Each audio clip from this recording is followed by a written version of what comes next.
혹시 갑작스러운 질병이나 사고로 병원에 입원하거나 수술을 받게 되면서 병원비 부담 때문에 걱정하고 계신가요? 치료 자체도 힘들지만 병원비 부담까지 겹쳐 경제적으로 큰 어려움을 겪는 경우가 적지 않습니다. 특히 예상하지 못한 위기 상황으로 인해 소득이 줄어들거나 생계가 어려워진 경우에는 치료를 미루거나 포기하는 사례도 있습니다. 이럴 때 도움을 받을 수 있는 제도 가운데 하나가 바로 긴급복지의료지원입니다. 긴급복지의료지원은 갑작스러운 위기 상황으로 인해 생계 유지가 어려운 사람에게 의료비를 지원하여 필요한 치료를 받을 수 있도록 돕기 위한 제도입니다. 오늘은 2026년 기준 긴급복지의료지원의 지원 대상과 지원 금액, 신청 방법, 그리고 꼭 알아두어야 할 주의사항까지 자세히 알아보겠습니다. 긴급복지의료지원은 긴급복지지원법에 따라 운영되는 제도로 갑작스러운 위기 상황으로 인해 의료비 부담이 큰 경우 필요한 치료를 받을 수 있도록 지원하는 제도입니다. 주소득자의 사망이나 실직, 휴업, 폐업, 질병, 사고 등으로 생계 유지가 곤란해진 경우 긴급한 지원이 필요하다고 판단되면 의료비 지원을 받을 수 있습니다.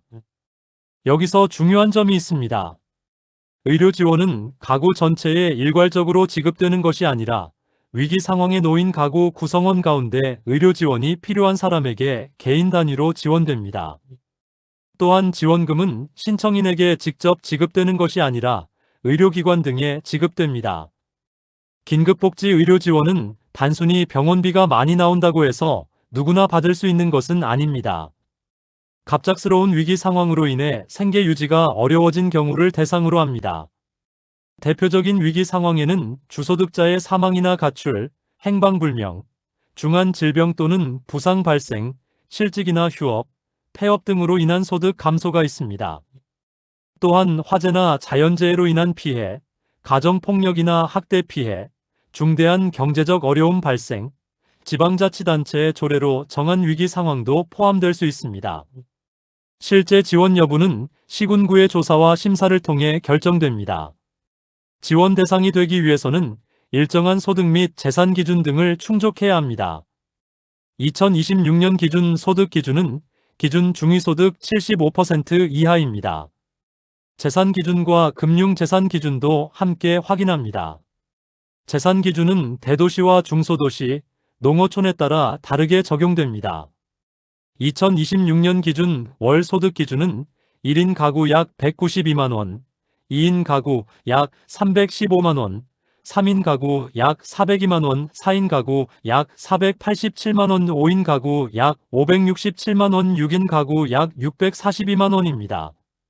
실제 소득 판정은 가구 상황과 조사 결과에 따라 달라질 수 있습니다.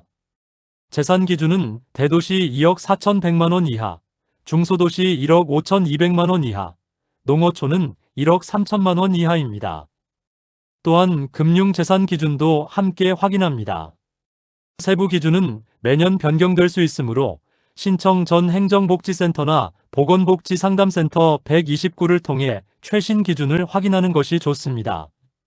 그렇다면 긴급복지의료지원은 얼마까지 받을 수 있을까요? 2026년 기준 긴급복지의료지원은 1회 최대 300만원 범위 내에서 지원됩니다. 지원금은 본인에게 직접 지급되는 것이 아니라 의료기관 등에 지급됩니다. 300만원 범위 내에서 본인 부담금과 일부 비급여 항목도 지원받을 수 있습니다. 다만 간병비와 의료소모품 구입비, 보조기 및 의료기기 구입비, 재증명료, 보호자 식대, 구급차 이용료는 지원 대상에서 제외될 수 있습니다. 또한 비급여 도수치료와 비급여 증식치료, 비급여 추나요법, 비급여 입원료, 비급여 식대 역시 지원 대상에서 제외될 수 있습니다. 구체적인 지원 범위는 담당 기관의 안내를 받는 것이 좋습니다. 긴급복지의료지원은 입원 또는 이에 준하는 질병이나 부상에 따른 입원 진료와 당일 외래 수술을 중심으로 지원합니다. 주요 지원 항목으로는 입원 치료비와 수술비, 검사비, 처치비, 약제비, 치료에 필요한 의료비 등이 있습니다. 외래 진료는 입원이나 수술과 연계된 경우에 한하여 인정될 수 있습니다. 따라서 단순 외래 진료나 정기적인 약값 등은 지원 대상에서 제외될 수 있습니다. 긴급복지 의료 지원에서 가장 중요한 점 가운데 하나는 신청 시기입니다. 원칙적으로 의료 지원은 퇴원 3일 전까지 시군구청장에게 의료 지원을 요청한 경우 지원이 가능합니다. 퇴원한 뒤 신청하면 지원받기 어려울 수 있으므로 입원 중이거나 수술을 앞두고 있다면 가능한 한 빨리 행정복지센터나 보건복지상담센터 129를 통해 상담받는 것이 중요합니다.